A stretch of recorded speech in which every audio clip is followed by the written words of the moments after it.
Ouais, bien sûr, bah, je vais commencer par des questions assez simples, mais comment tu vas aujourd'hui? Écoute, je me suis réveillé fatigué, pas du meilleur humeur. Je suis pas comme over the top de mauvaise humeur, mais tu sais, je veux dire, je suis content de te voir. Fait comme, généralement, voir quelqu'un qui produit naturellement de la dopamine dans mon cerveau, ça me rend comme de moins mauvaise humeur. Fait comme, je suis pas comme aussi down que quand je suis tout seul en ce moment. Comment ça va? J'avais hâte de voir la réponse. En ce moment, je suis quand même bien. Je sais qu'une fois que je vais avoir fini ma journée, je prends un Red Bull pour comme avoir une bonne fin de soirée puis relaxer ce soir. Ce matin, t'es ma première personne. Ouais, Ça fait du bien d'en faire trop avoir cool. quelqu'un parce que premièrement, Oui. j'étais très seul devant l'écran. Ça semblait, ça semblait déprimant. Il y a quel âge? Il est en secondaire 1, fait qu'il y a 12 ans, je crois. Aïe, ok, Mais des c'est grosses son grand-père, questions. c'est le père de mon chum qui avait posé cette question-là. Puis là, il me l'a posée. Puis il était tellement énervé, genre, que comme je la devine. Fini après genre 5 minutes par me dire la réponse parce qu'il était plus capable. Ça me fait penser à moi quand que j'étais jeune aussi, là. C'était le genre d'affaires que j'aimais faire, mais moi, j'étais hyper pas bon à raconter des histoires ou à poser des énigmes ou des affaires comme ça, là. Fait que j'échouais tout, puis ça baissait mon estime personnelle. Il y a certains moments dans ta vie que tu es obligé de comme mentir à certains moments ou que l'éthique du mensonge est assez comme floue. J'ai une opinion assez comme ambivalente là-dessus parce que je suis tellement mal à l'aise avec le mensonge en général que j'ai de la difficulté à voir c'est quoi les situations dans lesquelles le mensonge est éthique. Par rapport à ton côté sceptique, si je peux me permettre de poser cette question, est-ce que ça t'est déjà arrivé de rater des opportunités ou enfin, de rater des choses comme ça à cause de ce scepticisme? J'ai déjà ruiné des relations que j'ai eues Ouais. parce que je remettais tout en question. J'ai un trouble de la personnalité. Je pense que mon adolescence aussi a été complètement ruinée par l'anxiété puis la peur des autres. J'étais tellement sceptique des autres, j'avais tellement peur des autres que j'étais pas capable de faire confiance à quelqu'un. Si quelqu'un m'interrogeait, mettons, avec une simple question comme «Comment ça va?» Pour moi, c'était possiblement une attaque. J'étais sceptique. Je Ouais, suis pas ouais, certain. Fait ouais, que ouais. ça a empêché beaucoup de mes occasions de bâtir des relations, rencontrer de nouvelles personnes pendant des années parce que je veux dire, le 7-6, on peut l'utiliser comme la fondation de toutes ces peurs-là puis ces craintes-là que j'avais. Tu sais, tu parles le monde dans lequel on vit et tout. On s'entend que on est dans un monde très faux, là, sur plusieurs aspects. Fait que Et- ça aussi, c'est quelque chose qui est intéressant à apporter parce Ouais, que puis c'est difficile de naviguer un monde aussi biaisé que ça en étant honnête quand que tu vois que c'est difficile d'avoir une réciprocité à ce niveau-là. Quand tu as des troubles avec l'intégrité puis tu as une grande peur que les autres te mentent.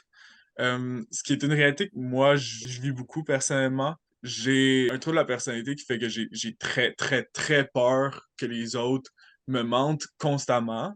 Et je suis constamment en train de douter de ce que tout le monde dit. D'un autre côté, j'ai appris aussi que quand on ne demande pas, on reçoit pas. Fait que j'ai appris à demander aux gens. Des fois, ça fait pas l'affaire à certaines personnes. Puis comme faut que j'apprenne à me fermer la gueule. Très souvent, je suis comme, il faut absolument que je demande parce que si j'ai quelque chose qui me dérange en dedans, ça va me gruger, puis ça me rend anxieux, puis ça me rend inconfortable. Fait que je finis toujours par comme m'ouvrir la trappe pareil. ben, je pense que c'est bien parce que ça laisse pas de non-dit, mettons. Que genre, ça Mais te permet de je sais pas pas à quel imaginer point des les choses. non-dits peuvent être bien des fois. J'ai daté une couple de personnes dans la dernière année où à un moment donné, j'ai été très franc, puis ça a backfire. Ils ont Mhm. pas aimé ça, ou apparemment mon opinion était pas correcte, puis j'ai exprimé comment je me sentais, puis j'ai reçu des réponses très négatives. Ça me fait sentir pas bien, parce que c'est vraiment triste, c'est vraiment un downer.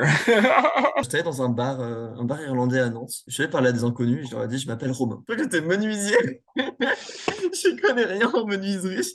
J'étais devenu un autre humain. J'ai déjà fait ça moi aussi, inventer, juste aller mentir à des gens. Ah, Des, c'est plaisant, hein. J'ai été genre à 2 ou 3 dates l'an passé où que je suis arrivé là avec aucune intention d'avoir une autre date avec ces gens-là. Puis ça me tente de juste arriver là puis me mentir puis juste raconter plein de niaiseries.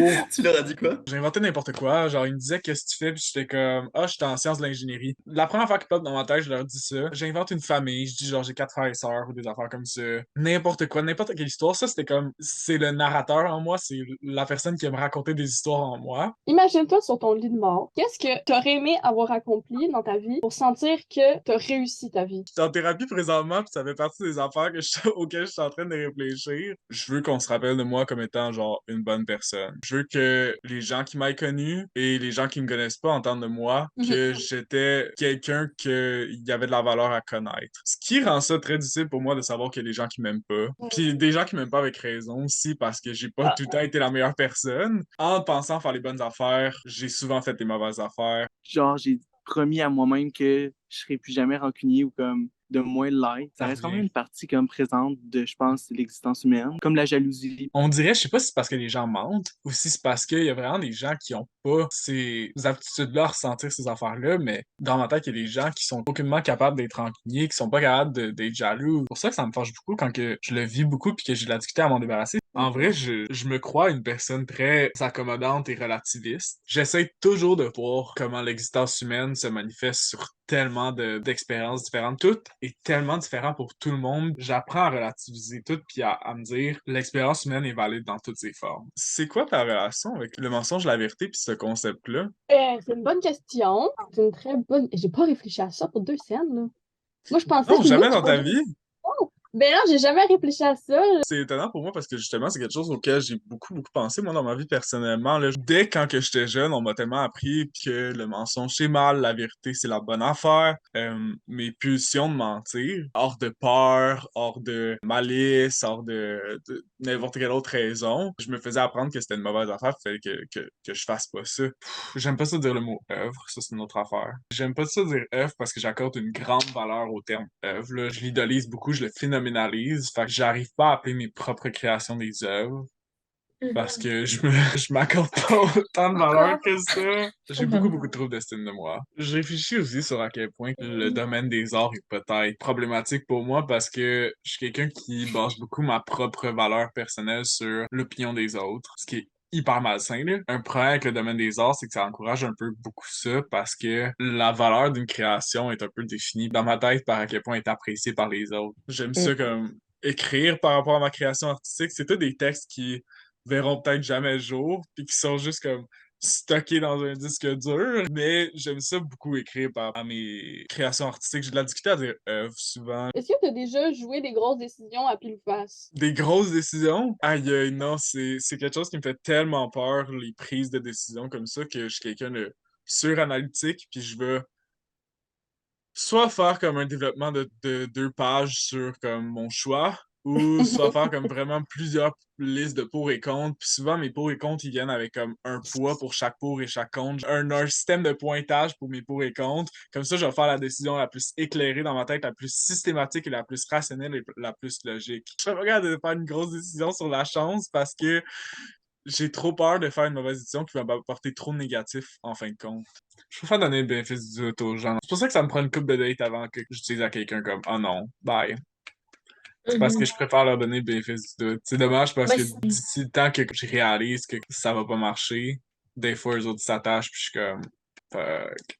T'as eu des relations, toi, puis ça n'a pas toujours été les plus belles, ni les meilleures, disons. Je sais que Montréal, il y a plus de gens, donc plus d'opportunités. T'appréhendes quoi comme futur dans tes relations? J'avais cette même vision-là de Montréal, c'est plus de gens, donc plus d'opportunités, plus de gens dans la communauté queer aussi. Je sais pas si t'as déjà entendu Leander dire ça. On dirait qu'il y a tellement de gens à Montréal que tu deviens facilement remplaçable. Oui. C'est une bonne façon d'évoquer l'idée que c'est très difficile de cliquer avec des gens. Je me dis, je suis juste, tu sais, faut juste attendre de trouver la personne qui va trouver toutes les parties de toi attirantes. C'est pas une affaire de physique, c'est une affaire Ouais. qui va te trouver De attirante. l'intérieur. Puis aussi, je fais très confiance à mes amis proches. Ce qui fait que je dis toujours, si t'es un ami de Chad, t'es mon ami. Si t'es un ami de Mélina, t'es mon ami.